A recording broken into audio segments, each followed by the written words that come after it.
샬롬 큐티쟁이 여러분 반갑습니다. 3월 새학기의 나날들은 어땠나요? 새로운 친구들도 많이 사귀고 새로운 환경들에는 적응을 잘 하였나요?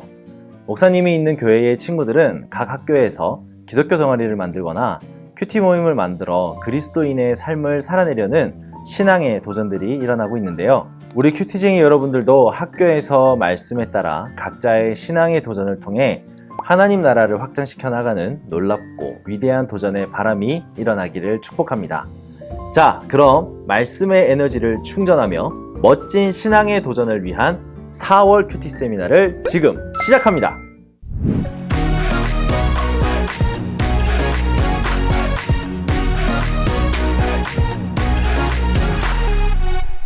원스타의 큐티 세미나.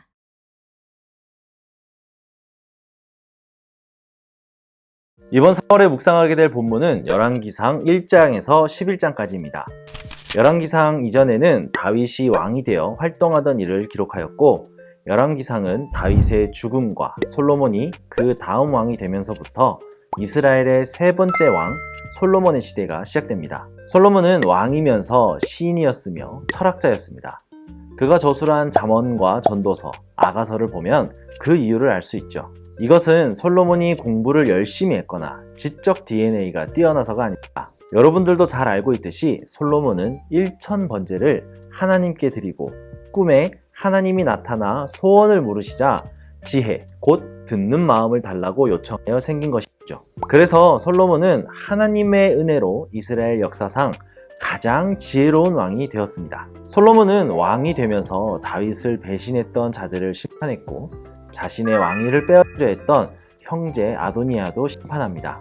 굳건한 왕권을 잡은 솔로몬은 하나님이 주신 지혜로 이스라엘을 통치했고, 이스라엘을 역사상 가장 위대하고 부유한 나라로 만들었죠. 그러나 지혜롭고 위대했던 솔로몬도 말년에는 그의 수많은 이방인 아내들이 이스라엘의 거짓 신과 거짓 예배를 드려와 받아들임으로 하나님의 길에서 벗어나게 됩니다. 솔로몬의 시작과 끝을 보았을 때 지혜로운 것도 좋지만 그것만으로 충분하지 않음을 보게 됩니다. 인생의 최고 목표는 바로 주님께 변함없이 순종하는 것이죠. 하나님을 향한 지속적인 순종이 우리 삶의 가장 큰 지혜, 가장 큰 은혜가 됩니다. 이번 본문은 크게 4가지 에피소드로 진행되어집니다. 첫 번째로는 솔로몬이 왕이 되는 과정을 보게 되고요. 다음으로는 솔로몬이 지혜를 얻게 되는 이야기가 진행되어집니다. 세 번째로는 드디어 예루살렘에 하나님의 성전이 건축되어지고, 마지막은 솔로몬의 위대함과 몰락으로 끝나게 됩니다. 이후 솔로몬의 죄로 인하여 12장부터는 분열 왕국, 북이스라엘과 남유다로 나뉘어져 이스라엘의 역사가 쓰여지게 되죠. 이처럼 하나님은 죄에 있어서는 철저히 심판하시는 공의의 하나님이십니다.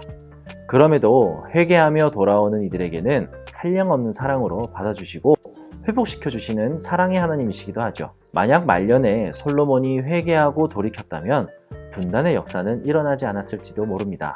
이처럼 죄는 하나였던 것을 나누는 존재입니다. 바로 이 죄 때문에 하나님과 우리도 나뉘어지게 된 것이죠. 그러나 이 나눠짐이 바로 예수님으로 인해 회복되어졌음을 기억하시길 바랍니다. 그렇기에 이번 말씀을 묵상하며 하나님과 나를 나누는 죄들이 무엇인지를 함께 묵상하고, 예수님이 우리에게 주신 회복의 은혜는 또한 무엇인지를 묵상함으로 하나님의 공의와 사랑을 함께 알아가는 복된 시간이 되기를 축복합니다. 솔로몬의 이야기에서 또 하나 인상 깊은 장면은 바로 성전이 만들어졌다는 것입니다.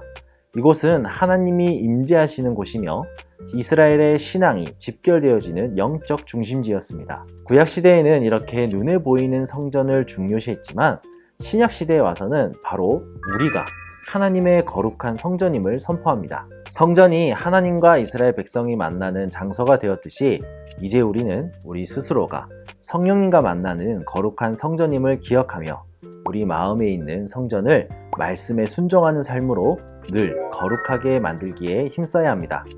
위대한 다윗 왕의 아들이자 가장 지혜로운 왕이었지만 그의 죄로 인해 이스라엘이 남과 북으로 나뉘게 만든 왕 솔로몬. 이번 본문 말씀을 통해 솔로몬의 모습을 살펴보며 우리가 주님께 구해야 할 마음과 거룩하게 만들어야 할 마음의 성전, 나아가 순결하고 변함없는 순종으로 오직 주님만 섬기는 그리스도인의 삶을 묵상하는 은혜의 4월이 되기를 축복합니다.